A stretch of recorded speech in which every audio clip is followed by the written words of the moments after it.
अस्सलाम वालेकुम। आप देख रहे हैं यूट्यूब चैनल ख्वाबों की तबीर। आज की इस वीडियो में बात करेंगे कि ख्वाब में हांडी या सालन देखना कैसा है। बिस्मिल्लाहिर्रहमानिर्रहीम। ख्वाब में हांडी देखना कुर्सी पर बैठने वाले आलम पर दलालत करता है और इसमें गोश्त और मसाला का होना इससे तनावल करने वाले के फायदे की दलील है। कभी ख्वाब में हांडी देखना तलाकशुदा औरत पर भी दलालत करता है और इसका जोश मारना इसकी तलाक है। हांडी ऐसे आदमी पर भी दलालत करती है जो नेमत का इजहार लोगों के लिए आम तौर पर करे और अपने पड़ोसियों के लिए खास तौर पर करे। हांडी की दलालत घर के सरबराह पर भी होती है। अगर इसमें कोई खराबी हो तो घर के सरबराह की तरफ लौटेगी जो कि अपनी औलाद की सरबराही करता है। ख्वाब में मरीज के घर में हांडी देखना कि वो जोश मार रही है और इसके नीचे आग है और इसको इल्म नहीं है कि इसके अंदर क्या पक रहा है तो इसकी तबीर हस्बे झेल है। अंगीठी, मरीज का बिस्तर, आग के शोला की तबीर, इसकी तकलीफ, इसका जोश मारना और इसकी बेचैनी है। आग का खत्म होना या बुझ जाना मर्ज का खत्म होना है, जबकि हांडी इसकी जात पर दलालत करती है।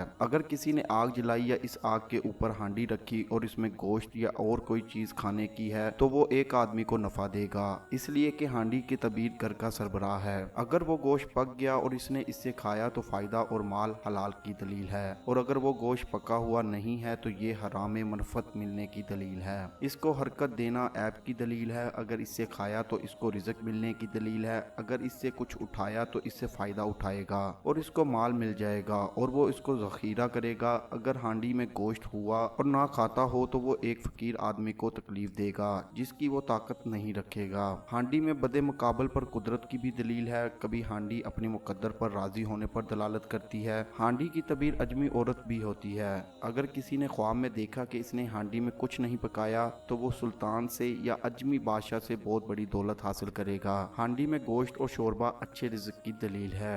ऐसी ही वीडियोस को देखने के लिए हमारे यूट्यूब चैनल ख्वाबों की तबीर को लाजमी सब्सक्राइब करें और हमारी वीडियोस को ज़्यादा से ज़्यादा शेयर करें, क्योंकि अच्छी बात फैलाना सदका जारिया है। अल्लाह निगहबान।